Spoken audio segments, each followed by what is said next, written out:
আজকের Bengali lunch থালিতে আছে বাটি চাপা পটকে চিংড়ি ভাজা,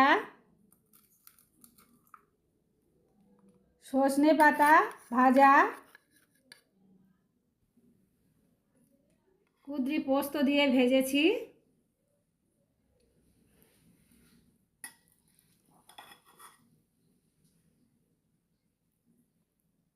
রুই মাছের ঝোল আলু বড়ি দিয়ে রান্না করেছি,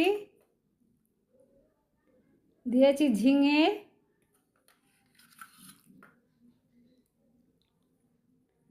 কাঁকড়ার টক, চিতিকা। আজকের বেঙ্গলি লাঞ্চ থালিটা দেখার জন্য বন্ধুদেরকে অসংখ্য অসংখ্য ধন্যবাদ দিই। আমার প্রিয় পরিবার আমার সাথে থাকবেন, আমিও সবার সাথে থাকব। দেখা হচ্ছে নেক্সট ভিডিওতে। টাটা বন্ধুরা।